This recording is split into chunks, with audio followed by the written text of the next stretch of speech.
matchup lived up in every way. It's Caitlin Clark, it's Angel Reese. It's a rematch of last year's national championship. Andraya, right off the bat, Caitlin came out firing. You're 100% right, Greeny. Caitlin Clark came out in attack mode. LSU was going under the screens from the start, and Caitlin said, "Oh, you must have forgotten who I am." But Angel Reese tried to put LSU on her back with her playmaking and her skill in that first half. She was the best player on the floor in the first half, Angel Reese was. But then this happened, a critical moment. Angel Reese, who was already nursing an ankle, goes down here, and this was a problem, Drea. Yeah, and this was tough, and Angel Reese didn't look quite the same after this moment. I know she came back, she's a fighter, she's resilient, but she didn't look quite the same for the rest of the game after this screening. Right, would not make excuses afterwards, but clearly she was impaired by that. And then Caitlin Clark, spectacular there in the final moments of a spectacular first half. We were tied at 45 at the break. Angel Reese had 13, Caitlin Clark had 19. And then in the third quarter, Drea, it was all Caitlin Clark. All right, what I say about the start of the game, Caitlin Clark came out in attack mode. At halftime, she came out in takeover mode. She was 110,000% in her bag in that third quarter. Knocked down 4 threes, got to that left hand multiple times from deep range, bottom of the net. Every single time. When you talk about a player being in the zone, that was Caitlin. Watch the retreat dribble. Again, just getting to her spot, creating space for that beautiful three-point shot. We saw everything from Caitlin, but that third quarter was magnificent. 12 points for Caitlin Clark in the third. Then it's defense, and we're going the other way. It's Clark with a great pass. Iowa, an 11-point lead after 3. To the fourth quarter we go, just over 5 minutes left. Iowa is looking to put it away after the fancy play there. Caitlin Clark would score 41 on this night, and Haley Van Lith just had no answers all night long, Drea. Yeah, and listen, at one point, you just have to put your hands up. Watch Haley Van Lith right here. Hands up, shrug. I can't help you. I gave you the best I could. That's all you're going to get from me. Do you know who I'm guarding? Caitlin Clark was phenomenal. This play was beautiful. Just engage Angel Reese enough and drop the ball off for Hannah Stuelke to go get it and lay it in. I'm telling you, it was a masterclass. Truly, it was a special performance. 41 points, 12 assists. Iowa back in the Final Four. The moment there with Kim Mulkey. The moments continue for Caitlin Clark cutting down the nets and headed to Cleveland for the Final Four. Let's hear from the players after the game. It's amazing to be back in the Final Four. It's so hard to get there, especially with this region and how loaded this region was. But, you know, we told ourselves we're the 1 seed for a reason. You know, we've earned this. We deserve to be in these moments. We're prepared for these moments. We want to win 2 more, and, you know, I think we have the power to do that. She's just a generational player, and she just makes everybody around her better. What did I say to her? I said, "I sure am glad you leaving." I said, "Girl, you something else. Never seen anything like it." All right, so I blew out everything else this morning here for the beginning of the show, and let's dive into it. Legler is here, watched all of it last night. Drea was terrific on the coverage, and Rebecca, of course, you were courtside calling the action last night with Ryan Ruocco, and it was terrific. And I just want to start with the atmosphere. As one who has covered sports for 35 years, the observation I made at the beginning, the anticipation felt more like a heavyweight title fight than it felt like a basketball game, and then it came out and lived up. Can you describe what it was like in the building last night? It felt like a national championship type of atmosphere. The building was completely sold out. The two teams have incredible fan bases. Even before the game started, the energy was at level 10. You had just cheers going back and forth between LSU and Iowa fans. Even just walking around the city, it had that Final Four fan feel. Every fan was walking around wearing their gear. And I tell you what was really interesting at shoot-arounds in the morning, both teams were really loose. I think because both have been there before. Both played for the national championship a season ago, but you did not sense any kind of tightness as they were getting ready for the game. It was just sort of a laser focus, and the players were looking forward to this big moment. All of them talked to us about the fact that this could reach 10 million viewers. They knew it was a really hyped game. They knew there were going to be a lot of eyeballs on it, and they were all ready to live up to that moment.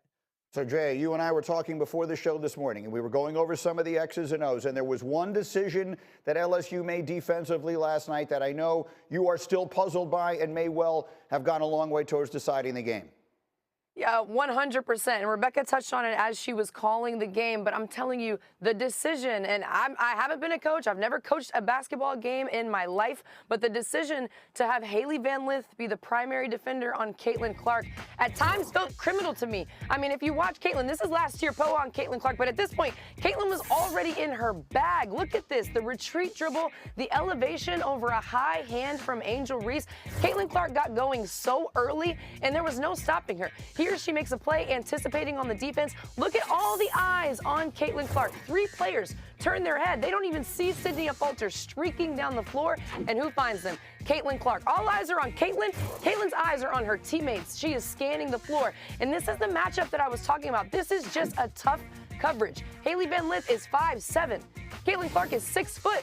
Hailey's like, I don't know what you want me to do. At this point, it didn't feel fair to Hailey to leave her on an island like that. Like, not only was Hailey on Caitlin, but then post players, they weren't coming up. So you had a mismatch, and then you had a post and drop coverage. It just didn't feel like a fair situation to at least make life a little bit more difficult for Caitlin. And just to spin it into a positive, Caitlin took advantage every single time, but that's what the greats do. What did you see last night, Rebecca, again, sitting there courtside? How would you describe, as one who played with and has seen all of the best players in the history of the sport, how would you describe what you saw from Caitlin Clark last night? Yeah, it was one of the epic performances we've grown accustomed from her. I mean, this is a young woman all season long. She even talked about she's had the weight of the world on her shoulders. The thing is, she doesn't mind the weight of the world on her shoulders. I mean, she's been going for records all season long. She's had eyeballs on her all season long, and she's continued to live up to the moment. And what I was so impressed with Caitlin yesterday was the balance of how she played. She started the game early, attacking the rim, getting inside, not just Can't overstate how great her performance was. When you think about the level of scrutiny, the level of attention that Caitlin Clark was going to get going into this game on this stage, to be that patient and make every right read that she had to make, whether it was a shooter or a playmaker, you can't overstate it. It's so difficult to slow yourself down mentally in those moments when you want it so bad and you're getting that much attention to play with that kind of poise. I thought, a lot of her shots last night, I just found her getting to her balance.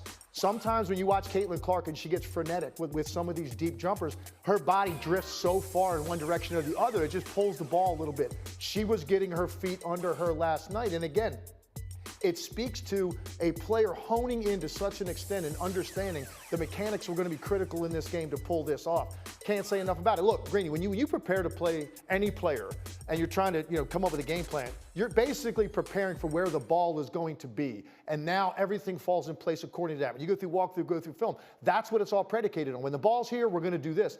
The problem is when you have a player with this level of escapability with her handle and that level of range, you can't account for where the ball is going to be to execute the kind of game plan that you even want. That's what that skill level does. And then you also need at least one player to really step up. And they had multiple, but Kate Martin, you cannot say enough about how well Kate Martin played to give her just enough of a pressure release to allow Caitlin Clark to do her thing. Andraya, when you were with me on Friday before the Sweet 16 games, you were definitely skeptical about Iowa's chances of making it to the Final Four. You thought Colorado was a toss-up. You thought they would really struggle on this night. Why are they going? What did they do that you weren't certain they'd be able to?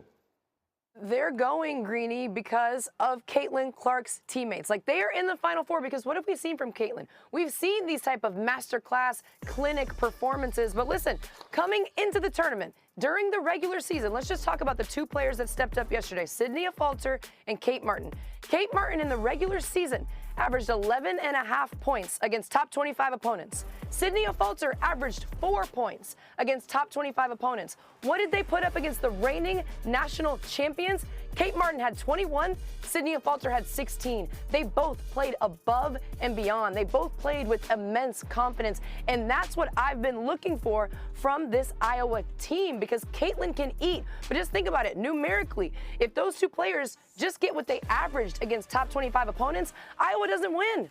So those 2 players stepping up, making plays, and at one point, Tim was just talking about how it's hard to resist putting pressure on that, and it's hard to resist slowing yourself down. You got to figure that out. Kate Martin and Sydney Falter, they didn't take advantage as far as creating opportunities for themselves. They let it come to them. They stayed within the game plan. They stayed within the flow, and they just played lights out. It was remarkable to watch those two. But even Gabby Marshall played great defense. Hannah Stolke's running the floor. You got it from everybody. Rebecca, and we'll have all morning Drea, long to they get didn't into just this. let it Yeah. come to them. Yeah. They didn't just let it come to them. They let Caitlin Clark hand deliver it to them. That's what's been so remarkable. If you're on the floor with Caitlin Clark, you're going to get layups. You're going to get open threes. This is an Iowa team that led the nation in three-pointers per game, led the nation in points per game.